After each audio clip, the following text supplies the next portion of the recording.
So আজকের টপিকটা হচ্ছে গিয়ে আমরা মাইক্রোবস থেকে কিভাবে এনজাইম বায়োঅ্যাক্টিভ মলিকিউলস এগুলো তৈরি করতে পারবো। So let's see that how it can be formed out of the microbes. আমরা লাস্টের দিন যেটা দেখেছিলাম যে বেভারেজ বিভিন্ন টাইপের পানীয় বা ড্রিঙ্কস আমরা তৈরি করতে পারি। তারপরে আমরা দেখেছিলাম how the antibiotic can be formed out of the micro organisms. আমরা ফানজাই থেকে কিভাবে পেনিসিলিয়াম নোটেটাম এই যে পার্টিকুলার ফানজাইটা থেকে আমরা কিভাবে পেনিসিলিন পেয়েছিলাম। So now we'll see that how the chemicals, enzymes, and other bioactive molecules can be obtained from the microbes. প্রথমে আমরা দেখি যে অর্গানিক অ্যাসিড কি কি টাইপের আছে।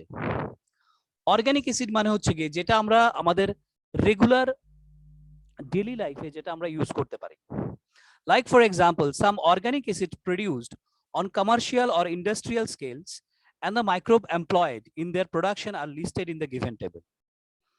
আমাদের প্রত্যেক দিনের লাইফে কিছু ফাঙ্গাস বা কিছু ব্যাকটেরিয়া থেকে আমরা কিছু পার্টিকুলার অর্গানিক অ্যাসিড আমরা ইন্ডাস্ট্রিয়াল স্কেলে মানে মাস স্কেলে আমরা তৈরি করতে পারি, যেটা আমাদের বিভিন্ন কাজে লাগে বা বিভিন্ন কেমিক্যাল তৈরি করতে বা বিভিন্ন সাবস্টেন্স তৈরি করতে বা বিভিন্ন ফুড তৈরি করতে এটা লাগে।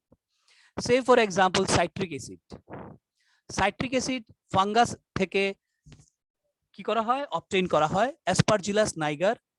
Acetic acid Azotobacter aceti. তারপর হচ্ছে butyric acid Clostridium butylicum. Lactic acid Lactobacillus বা ল্যাব যেটা হয়। তার মানে কি the microorganisms can be a very good source of organic acid which can be obtained in large commercial scale or we can say industrial scale. তারপরে রয়েছে ethanol মানে alcohol. আমরা জানি যে অ্যালকোহল তৈরি করার ক্ষেত্রে আমরা ফার্মেন্টেশন করতে হয় যে কোনো একটা ফ্রুট জুসকে বা ওই দিন আমরা দেখেছিলাম যে সিরিয়ালসকে যদি আমরা মল্ট করি তখন এটা থেকে আমরা কি করতে পারি, we can form the ethanol or the alcohol. So here we can see that in case of yeast that is Saccharomyces cerevisiae, এই পার্টিকুলার ইস্টটা আমরা ইন্ডাস্ট্রিয়াল স্কেলে বা কমার্শিয়াল প্রোডাকশন যদি করতে পারি তাহলে ওটা থেকে by fermentation process we can produce the ethanol or the alcohol. Now let's see that these particular organic acids and ethanol are regarded as the chemicals. এগুলিকে বলছি আমরা যেই কেমিক্যালস গুলো আমরা মাইক্রোবস থেকে অবটেইন করতে পারি বা তৈরি করতে পারি। Now the next one is enzymes. The enzymes produced from microbes include lipases, pectinase, protease and streptokinase. এখানে যতগুলো এনজাইমের নাম আমি মেনশন করলাম প্রত্যেকটা এনজাইম কিন্তু আমরা মাইক্রোবস থেকে লার্জ স্কেলে তৈরি করতে পারি so that it can be used for the human use externally. ঠিক আছে, তোমাদের খুব ইজি একটা এক্সাম্পল দেই। যেমন ধরো আমরা কোন একটা ইনভাইটেশনে খেতে গেছি। এবার কি হয়, ইনভাইটেশনে খেতে গেলে আন্ডার প্রেসার আমাদের একটু বেশি খেতে লাগে, কিন্তু আমাদের বডি কিন্তু হঠাৎ করে ওইরকম মাস স্কেলে এনজাইম প্রোডাকশন করতে পারে না। স্পেসিফিক্যালি হচ্ছে গিয়ে প্রোটিওলাইটিক এনজাইম মানে যেটা প্রোটিন ডাইজেস্টিং এনজাইম। সো ওই ক্ষেত্রে কি হয়, যখন আমরা ওই ইনভাইটেশনের বাড়ি থেকে যখন বাড়িতে আসি, আসার পরে আমরা এরিস্টোজাইম বা কার্মোজাইম নামে এরকম কিছু বা ইউনিজাইম এরকম কিছু ট্যাবলেট বা কিছু লিকুইড আমরা কি করি, আমরা কনজিউম করি। কেন? যাতে যেই ফুডটা আমরা অ্যাক্সেস নিয়েছি সেটা যাতে একটু র্যাপিডলি কি হয়, এটা যাতে বাল্কটা যাতে কমে আসে, even the digestion can start as fast as possible, যাতে ডাইজেশনটা খুব র্যাপিডলি স্টার্ট হয়। তার মানে কি this enzymes are not regarded as a medicine rather than they are a supplement. তাহলে ওই যে পার্টিকুলার যে এনজাইমগুলো তৈরি হয়েছে যেটা বিভিন্ন ফার্মাসিউটিক্যাল কোম্পানি তৈরি করে, they are basically producing all this enzymes out of the microbes. তার মানে এই যে বিভিন্ন ফার্মাসিউটিক্যালস কোম্পানিগুলো এই যে এনজাইমগুলো তৈরি করে সেটা কিন্তু মাইক্রোবায়াল প্রোডাক্ট, মানে মাইক্রোবস থেকে অবটেইন করা প্রোডাক্টকে রিফাইন করে কিন্তু এই এনজাইমগুলো তৈরি করা হয়। পরে এটার মধ্যে একটা অ্যাকোয়াস সলিউশন বানিয়ে ওরা এজ এ বাউলের ছোট ছোট ভাইলের মধ্যে ওরা বিক্রি করে। ঠিক আছে, তো এই যে লাইপেজ বা প্যাকটিনেজ বা প্রোটিয়েজ বা স্ট্রেপ্টোকাইনেজ এই ধরনের প্রত্যেকটা এনজাইম কিন্তু আমরা মাইক্রোবস থেকে তৈরি করতে পারি। So in this way the microbes are really very a very good source to produce or to obtain a huge amount of enzymes. The next one,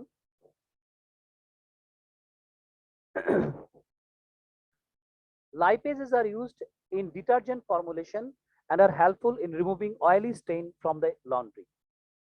lipase যে পার্টিকুলার এনজাইমটা সেটা আমরা জানি সেটা হচ্ছে একটা ফ্যাট ডাইজেস্টিংকারী এনজাইম, মানে যেটা ফ্যাট ডাইজেস্ট করে। এই ধরনের এনজাইমটা আমরা বিভিন্ন টাইপের সোপ ইন্ডাস্ট্রি বা ডিটারজেন্ট ইন্ডাস্ট্রিতে অ্যাজ এ ফর্মুলেশন প্রোডাক্ট হিসেবে নিতে পারি, যাতে ওই পার্টিকুলার ডিটারজেন্টের মধ্যে বা পার্টিকুলার সোপের মধ্যে লাইপেজটা কিছুটা পরিমাণে থাকে।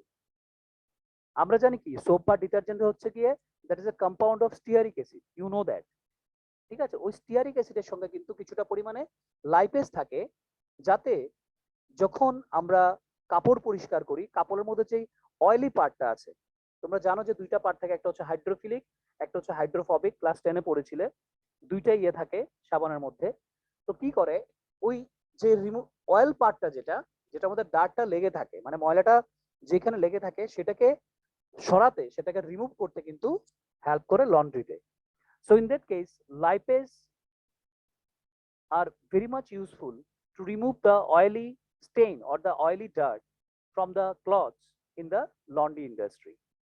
Pectinase and protease are used to clear bottled fruit juice.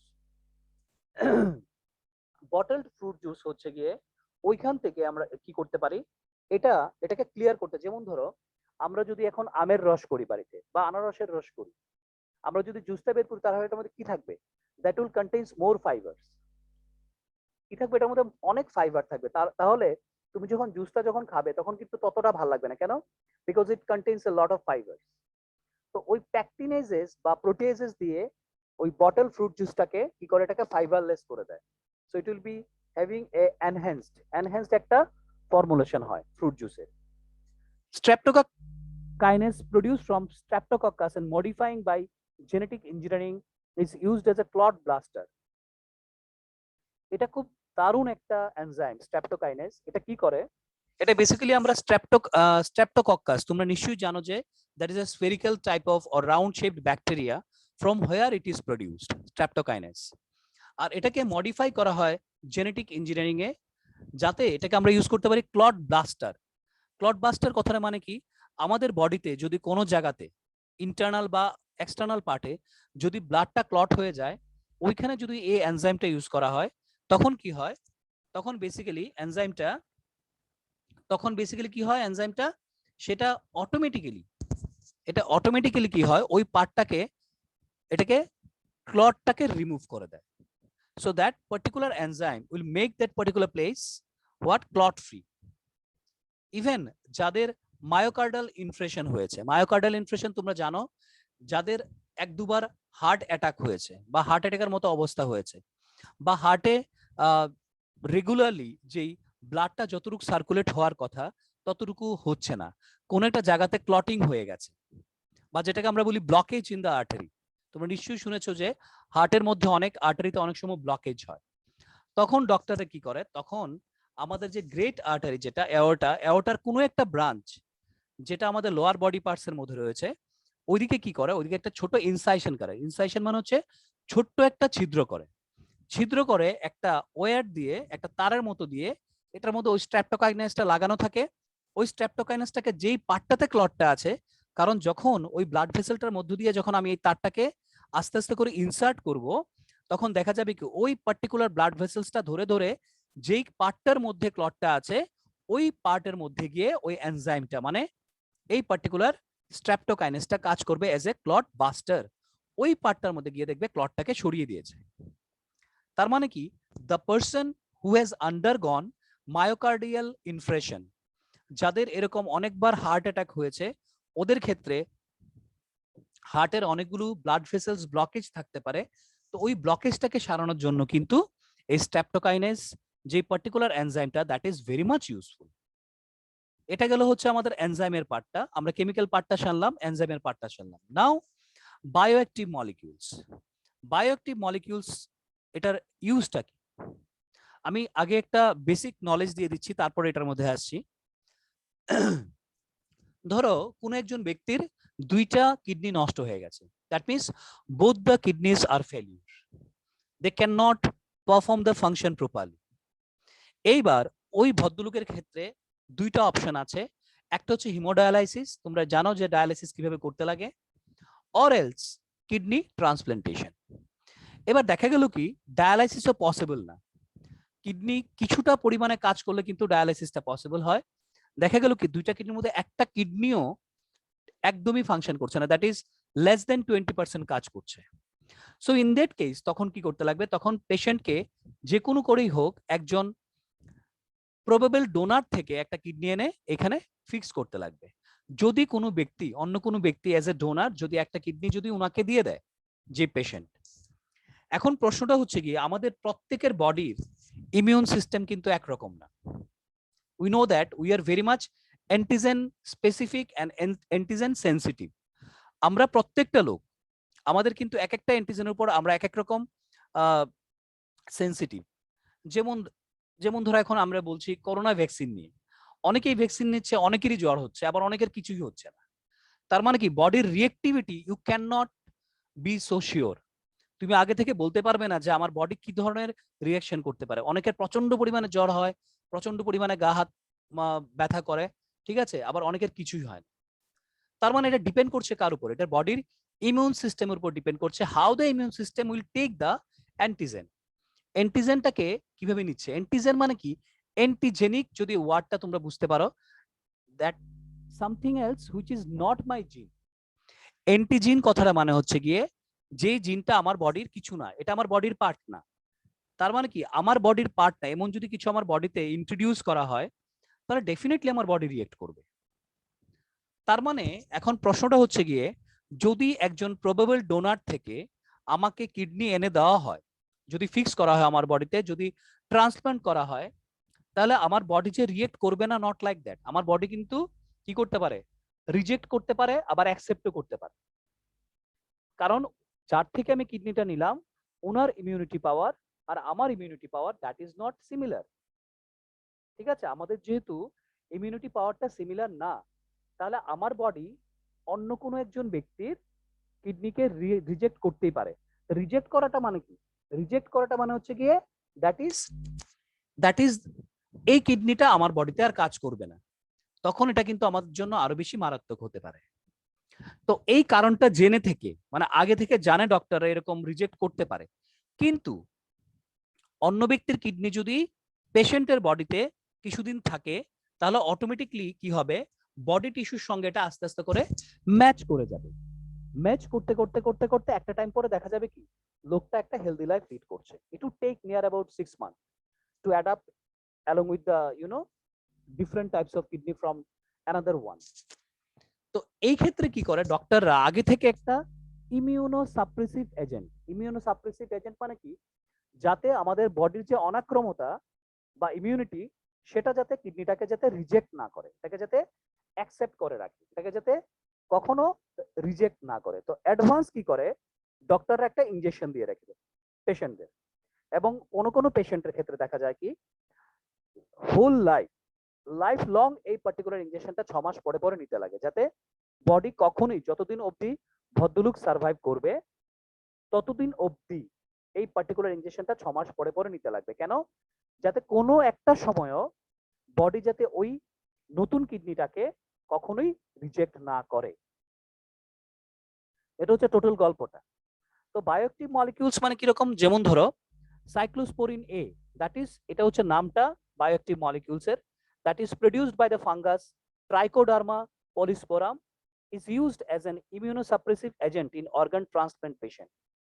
যে সমস্ত পেশেন্টের মধ্যে মানে যাদের বডি থেকে নেওয়া হয়েছে ওদেরকে কিছু দেওয়ার দরকার নেই, যাদের বডিতে নতুন করে ফিক্স করা হয়েছে ওদেরকে এই পার্টিকুলার ইনজেকশনটা দিতে লাগে। কোনটা, cyclosporin A, which is produced from a fungus known as Trichoderma polysporum. এটা কি হিসেবে কাজ করে, it is act as an immunosuppressive agent.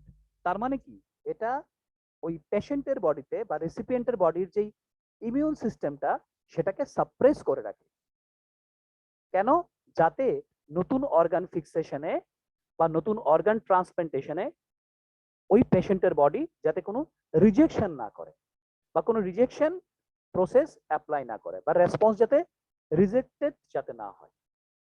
এটা গেল একটা। Stains produced by a type of yeast. Monascus purpuris is used as blood cholesterol lowering agent. আরেকটা east থেকে, এটার নাম হচ্ছে Monascus purpurus is used as blood cholesterol lowering agent, যেটা ব্লাডের মধ্যে কোলেস্টেরল লেভেলটাকে কমিয়ে দেয়। It acts as competitively inhibiting the enzyme responsible for synthesis of cholesterol. দেখো আমাদের বডির মধ্যে ডেফিনেটলি কোলেস্টেরল সিনথেসিস করার জন্য, কোলেস্টেরল কোথা থেকে সিনথেসিস হয়? That is from the fat. আমরা যেই ফ্যাটটা নেই সেটা আনস্যাচুরেটেড হোক বা স্যাচুরেটেড হোক, স্পেসিফিক্যালি দেখা যায় কি that is produce from the unsaturated less and saturated more. মানে আমরা দু ধরনের ফ্যাট নেই, আমরা তো আর বুঝে শুনে খাই না যে কোনটা স্যাচুরেটেড কোনটা আনস্যাচুরেটেড। তো যেটা আনস্যাচুরেটেড ফ্যাট ওটা থেকে খুব কম পরিমাণে কোলেস্টেরলে কনভার্সন হয়, আর যেটা আমরা স্যাচুরেটেড ফ্যাট নেই ওটা থেকে অনেক বেশি পরিমাণে কি হয়, কনভার্সন হয়। তাহলে এই যে ফ্যাট থেকে যে কোলেস্টেরল তৈরি হচ্ছে এটার জন্য একটা রেসপন্সিবল এনজাইম থাকে আমাদের বডিতে। এইবার এই পার্টিকুলার স্টেইনটা যেটার নাম হচ্ছে গিয়ে কি স্ট্যাটিন, এই স্টেইনটা গিয়ে বডিতে কি করে, কেমিক্যালটা গিয়ে অটোমেটিক্যালি ওই যেই এনজাইমটা ব্লাড কোলেস্টেরল বাড়াচ্ছিল ওকে ইনহিবিট করে দেয়, ওর সঙ্গে কম্পিটিশন করে। দেখো এখন লেখা আছে কম্পিটিটিভলি ইনহিবিটিং। কথাটা মানে কি, ওই যে পার্টিকুলার এনজাইমটা যে ব্লাডে কোলেস্টেরল ফর্ম করছে বা প্রডিউস করছে, ওই পার্টিকুলার এনজাইমটার যেই মেকানিজম বা যে ফাংশন সেটাকে স্লো ডাউন করে দেয়। তো অটোমেটিকলি দেখা যায় কি আমাদের বডিতে তখন আর কোলেস্টেরল ফর্ম হয় না। So in this way this bioactive molecules are really a very new product from the microbes that can be obtained. Okay, up to this any confusion anyone? Please let me know. এতটুকু অবধি কারো কোনো confusion আছে কিনা বলো? Please make it fast in your response. রেশমিতা, Snigdha, Chandrima, বাকিদের আনিশা, মৌমিতা, শুভ্রদীপ, উদ্ধৃতি, কৃতিকা, দীক্ষা, any confusion?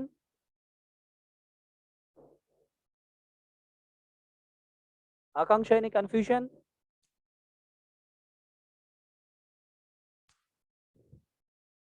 Okay, উদ্ধৃতি,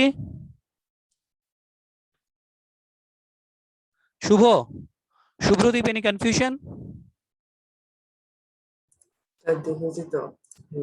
Okay,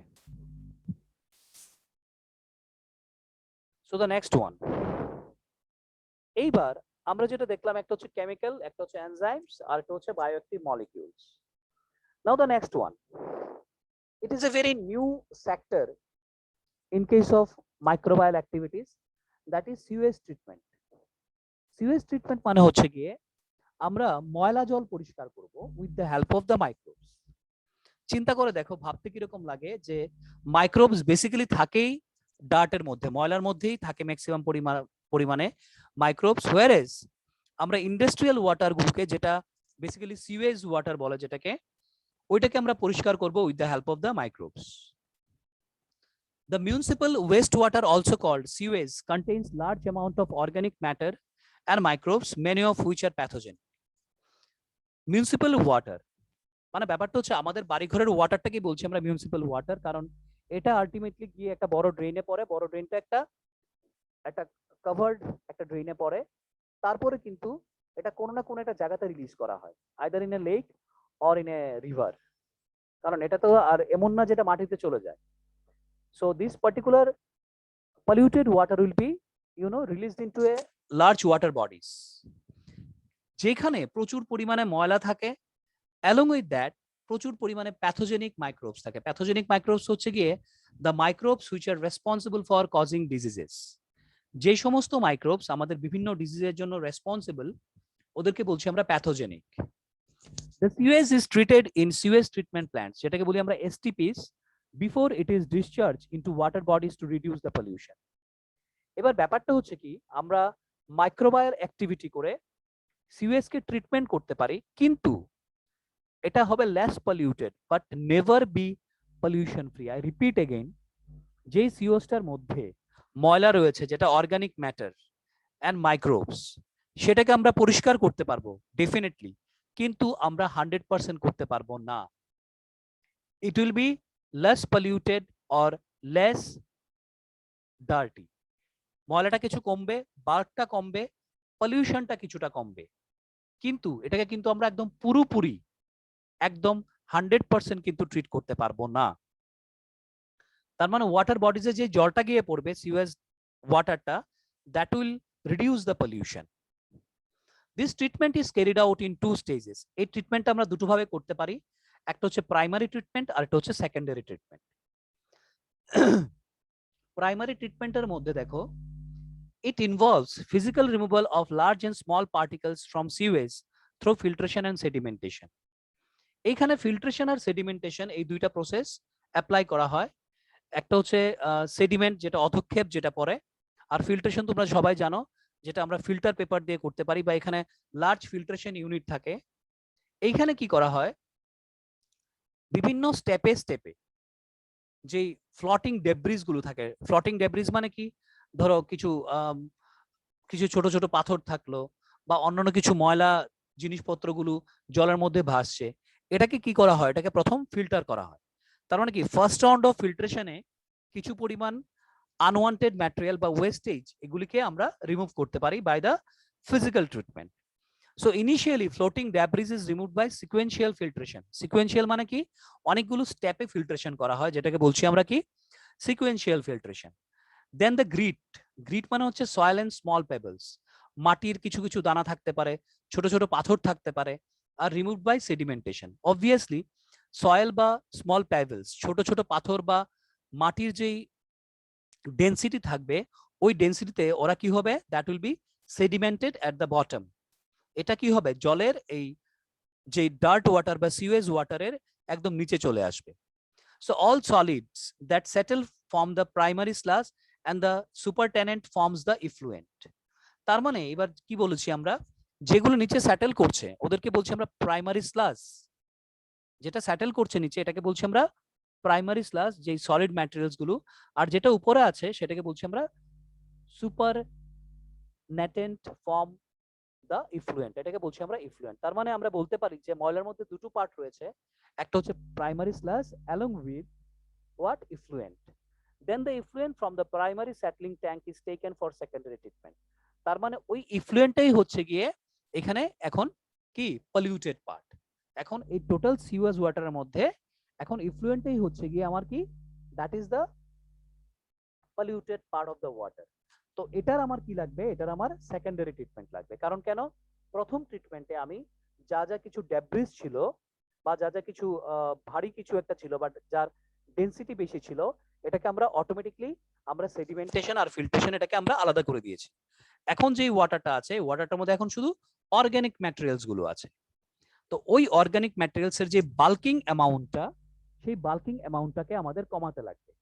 তার মানে কি, ওই পার্টিকুলার অর্গানিক ম্যাটারস গুলোই হচ্ছে এখানে কি, that is the polluted matter.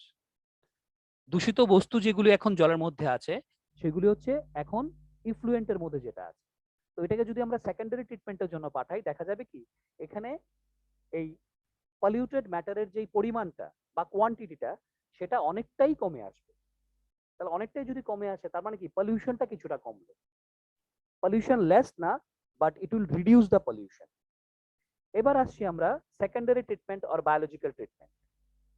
এরকম সেকেন্ডারি ট্রিটমেন্ট করার জন্য দেখো এরকম অ্যারেশন ট্যাঙ্ক থাকে, এরকম বড় বড় অ্যারেশন ট্যাঙ্ক থাকে, যার মধ্য দিয়ে এই ডার্টি ওয়াটার বা ওয়েস্টেজ ওয়াটার বা সিওয়েজ ওয়াটারটাকে কি করা হয়, এটাকে পাস করানো হয় বা ফ্লো করানো হয়। The primary effluent is passed into the aeration tank where it is constantly agitated and air is pumped into it. এটার মধ্যে বারে বারে কি করা হয়, এটাকে বারে বারে পাম্পিং করা হয় ওয়াটারটাকে, মানে ওয়াটার ফ্লোটাকে বাড়ানো হয়। লেখা আছে দেখো অ্যারেশন ট্যাঙ্ক। অ্যারেশন ট্যাঙ্ক মানে কি, যেখানে প্রচুর পরিমাণে এটাকে পাম্পিং করে এয়ার এজিটেট করা হয়, মানে কি এয়ার অ্যাড করা হয় ওই পার্টিকুলার জলটার মধ্যে, যেটা হচ্ছে primary effluent. That is primary effluent কিভাবে হচ্ছে, সিওয়েজ ওয়াটার মাইনাস কি solid material equals to primary effluent or the primary sludge. Next, this allows rapid growth of aerobic microbes into flocks. এইবার এই নোংরা জলের মধ্যে প্রচুর পরিমাণে অ্যারোবিক মাইক্রোবস আছে। অ্যারোবিক মাইক্রোবস মানে কি, যারা ইন প্রেজেন্স অফ অক্সিজেন ওরা রেসপিরেশন করতে পারে। ফ্লক্সটা কি? ফ্লক্সটা হচ্ছে masses of bacteria associated with fungal filaments. নোংরা জলের মধ্যে প্রচুর পরিমাণে ব্যাকটেরিয়া থাকে, ইভেন ফাঙ্গাল ফিলামেন্টসও থাকে। এবার দেখা যায় কি এখানে ব্যাকটেরিয়ার ফাঙ্গাস মিলে একটা অ্যাসোসিয়েশন তৈরি করছে, যেটাকে বলছি আমরা ফ্লাক্স। এটাকে কি বলছি আমরা? ফ্লক্স বলছি এটাকে। which consume the organic matter of the sewage and reduce BOD. তার মানে কি এই যে পার্টিকুলার অর্গানিক ম্যাটার গুলো যা আছে, মানে নোংরা যে ওয়েস্টেজ গুলো আছে, এগুলোর উপর তখন ব্যাকটেরিয়া অ্যালং উইথ ফাঙ্গাস ওরা কি করতে শুরু করে? এটাকে ডিকম্পোজ করতে শুরু করে। তো যদি ডিকম্পোজ করতে শুরু করে তো অটোমেটিক্যালি কি করবে? এটাকে আস্তে আস্তে করে ডিকম্পোজ করতে করতে করতে এটার যে টোটাল বাল্ক কোয়ান্টিটিটা আছে ওয়েস্টেজ ম্যাটেরিয়ালের, সেই বাল্ক কোয়ান্টিটিটাকে আস্তে আস্তে করে কমিয়ে ফেলবে। তো আস্তে আস্তে করে কি হবে? বিওডিটাও কমবে, মানে বায়োলজিক্যাল অক্সিজেন ডিমান্ডটাও কমবে। কেন? কারণ যত পরিমাণে অর্গানিক ম্যাটারটাকে কমাবে তত পরিমাণে কি ডিকম্পোজিশন রেট কমবে, আর যত ডিকম্পোজিশন রেট কমবে তার মানে কি তত বিওডি লেভেলটাও মানে কি হবে? এটা রিডিউস হবে। When the BOD of sewage is reduced significantly, the effluent is passed into settling tank. এবার যখন আস্তে আস্তে করে বিওডি কমতে থাকলো, তার মানে কি ডিকম্পোজিশন প্রচুর পরিমাণে হয়েছে অর্গানিক ম্যাটার গুলোর উপরে, মানে অর্গানিক ওয়েস্টেজের উপরে ব্যাকটেরিয়া এন্ড ফাঙ্গাস একসঙ্গে মিলে, মানে ফ্লক্স একসঙ্গে অ্যাক্ট করে এটাকে কি করেছে? বিওডিটাকে কমিয়ে দিয়েছে, মানে কি ডিকম্পোজিশন রেটটা বাড়িয়ে দিয়ে বিওডিটা কমিয়ে দিয়েছে। তখন কি করা হবে? এই ইফ্লুয়েন্ট গুলোকে তখন পাস করা হবে একটা সেটলিং ট্যাঙ্কের মধ্যে, where the bacterial flocks are allowed to sediment forming the activated sludge.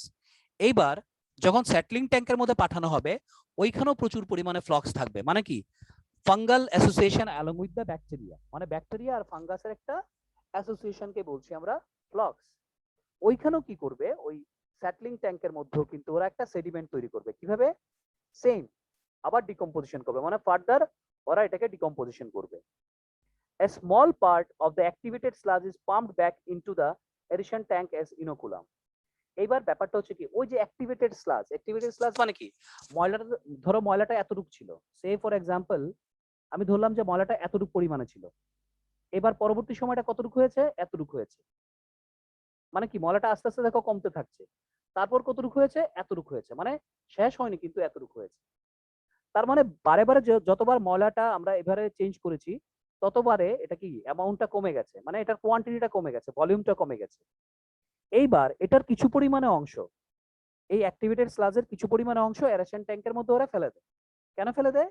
যাতে ফার্দার ডিকম্পোজিশন হতে যাতে এটা হেল্পফুল হয়, যাতে ফার্দার ইজিলি ডিকম্পোজ করা যায়। Okay, so a small part of the activated sludge is pumped back into the aeration tank as inoculum. ঠিক আছে, এইবার ইনোকুলাম মানে তো তোমরা জানো স্টার্টার হিসেবে এটাকে ফেলে দেয় কিসের মধ্যে? ওই এরেশন ট্যাঙ্কে, যাতে আরো যখন ময়লার জল আসবে এটার উপরে যাতে এটা অ্যাক্ট করতে পারে। ঠিক আছে, সো আমরা নেক্সট পার্টটা এখনই কন্টিনিউ করবো after joining the class, next class. So please join the class within 2 minutes.